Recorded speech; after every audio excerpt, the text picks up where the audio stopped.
Agriculture income tax a very important topic. Agriculture income tax क्या है, किस rate से एप्लीकेबल है, किसने देना है, इसमें अलाउंसेस क्या है, अकाउंट्स क्या है, फाइलिंग क्या है, ये बड़े इंपॉर्टेंट क्वेश्चन है। आज इस पर बात करते हैं।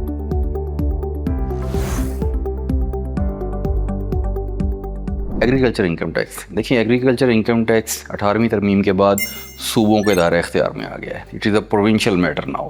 प्रोविंशियल मैटर होते हुए हर सूबा अपने हिसाब से इसकी कलेक्शन करता है और अपने ही हिसाब से इसकी लेजिस्लेशन करता है।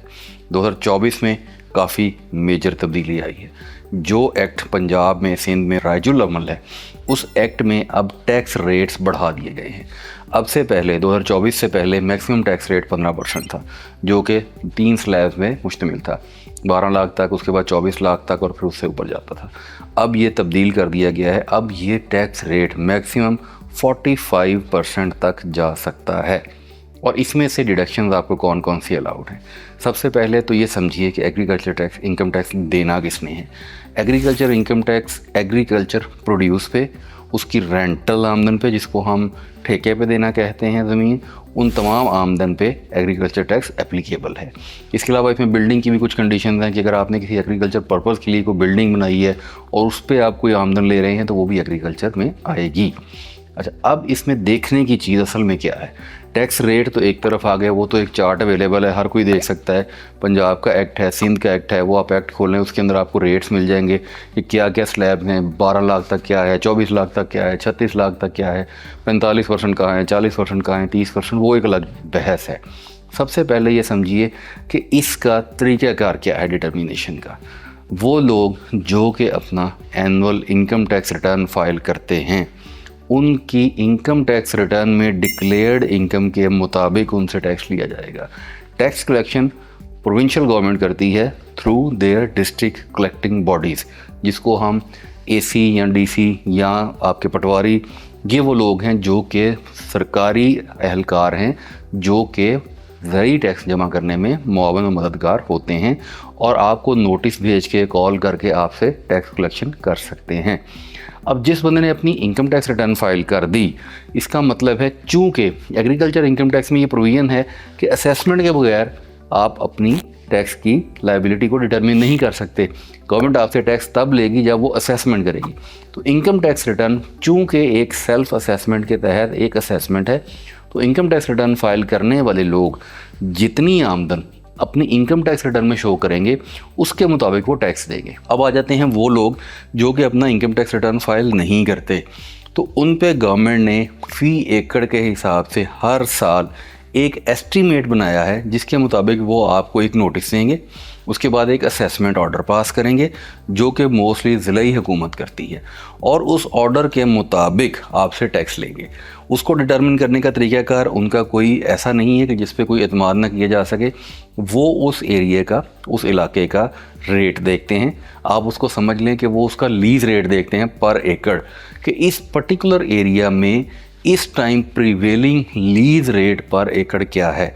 उसको वो डिटर्मिन करके आपकी आमदन बनाते हैं, और जितने एकड़ अराज़ी आपके नाम पे होगी, उससे उसको मल्टीप्लाई करके उसके मुताबिक जिस भी कैटेगरी के रेट में आप फॉल करेंगे, उसके मुताबिक आपसे वो टैक्स कलेक्ट करेंगे। चूँकि टैक्स रेट्स इस साल बढ़े हैं, 2024 ऐसा साल है जिसमें अब नॉर्मल इनकम टैक्स के रेट्स और एग्रीकल्चर इनकम टैक्स के रेट अब इन लाइन हो गए हैं। इससे पहले इसमें बहुत फ़र्क था।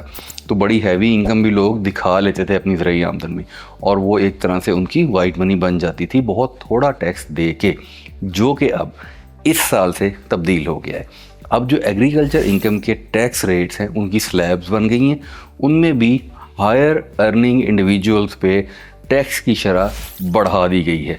पर्टिकुलरली चूँकि बात पंजाब और सिंध की होती है, क्योंकि ज़राअत ज़्यादातर इन्हीं दो सूबों में है, तो ज़्यादा जो जिक्र आएगा वो पंजाब का और कुछ उसके बाद सिंध का आएगा। मेजॉरिटी पंजाब में है। ये सारी की सारी जो शिफ्ट हुई है, आप देखिए कि आपकी जो फाइनेंसिंग एजेंसीज़ हैं, जो डोनर एजेंसीज़ हैं, जो कि आपको कर्ज़ देती हैं मुल्की लेवल पे, वो लोग इन पॉलिसीज़ को बनाने में FBR के मुआवन व मददगार भी होते हैं और उन पे असरअंदाज भी होते हैं। यानी कि ये जो टैक्स रेट है, पाकिस्तान के बारे में ये हमेशा कहा गया है कि आप टैक्स कलेक्शन नहीं करते। आप कर्ज़ लेते हैं तो आपने कर्ज़ वापस कैसे करना है।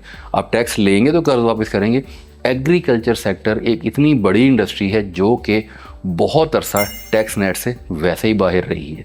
और उसके बाद जब 2012 के बाद से कानून बने, ख़ासतौर पर पंजाब की अगर हम बात करें, क्योंकि पंजाब मेजर कंट्रीब्यूटरी है एग्रीकल्चर प्रोड्यूस में, तो यहाँ पर बहुत ही कम रेट के साथ टैक्स लिया गया।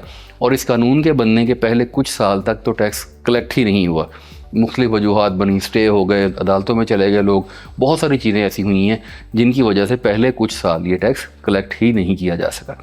उसके बाद ये सिस्टम इतना स्ट्रीमलाइन ज़रूर हो गया था कि हर लैंड ओनर को उसकी लैंड के मुताबिक नोटिस दिया जाता था, और उस नोटिस के जवाब में जिन लोगों ने अपना टैक्स रिटर्न FBR को जमा करवाया हुआ है, जिसमें उन्होंने अपनी एग्रीकल्चर इनकम मेंशन कर दी है, उनको उसके मुताबिक टैक्स चार्ज कर दिया जाता था।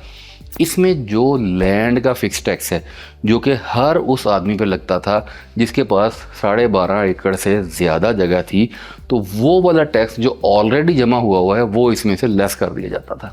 वो लैंड का फिक्स टैक्स है जो कि हर ज़्यादा रकबा रखने वाले एग्रीकल्चर पे लगता था। अब जो टैक्स लगाया गया है इसके साथ क्या सलूक होगा, इसमें कौन कौन सी एडजस्टमेंट्स अवेलेबल होंगी। देखिए, जो FBR आपसे टैक्स कलेक्ट करता है वो फेडरल है, वो गुड्स पे है या सर्विसेज पे है। सर्विसेज वैसे सेल्स टैक्स की हद तक तो प्रोविंशियल हो गई हैं, लेकिन जो विद होल्डिंग इनकम टैक्स हैं वो सारे के सारे वफाक लेता है। तो वफाक के लिए हुए टैक्स आपकी ऐसी आमदन में तो एडजस्ट होंगे जो कि आपकी FBR की तरफ जाएगी, जो कि आपके ब्लॉक्स ऑफ इनकम है, बिजनेस है, रेंट है, कोई और है। लेकिन जो ज़रूरी टैक्स है इसके अगेंस्ट आपका वो लैंड वाला फिक्स टैक्स ही एडजस्ट हो सकेगा। इसके अलावा आप अपने जो एक्सपेंसेस क्लेम कर रहे हैं, अपना अकाउंट किस तरह बना रहे हैं, इनकम को डिटरमिन कैसे कर रहे हैं।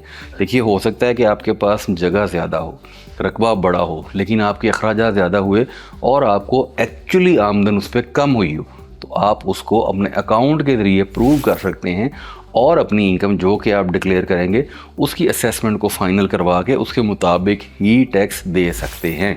तो ये बेसिकली समझने की ज़रूरत है और केयरफुल होने की भी ज़रूरत है, क्योंकि टैक्स रेट अब एग्रीकल्चर इनकम पर भी चेंज हो गए हैं 2024 से onward.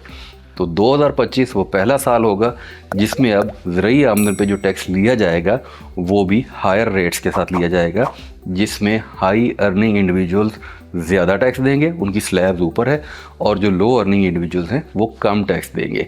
This can go up to maximum 45%, 5.6 million से ऊपर 45%। ये इस किस्म की स्लैब्स आपने इनकम टैक्स में भी सुनी है, FBR में भी रेट बढ़ा दिए गए हैं, और एग्रीकल्चर टैक्स की शक्ल में भी इन रेट में इजाफा कर दिया गया है।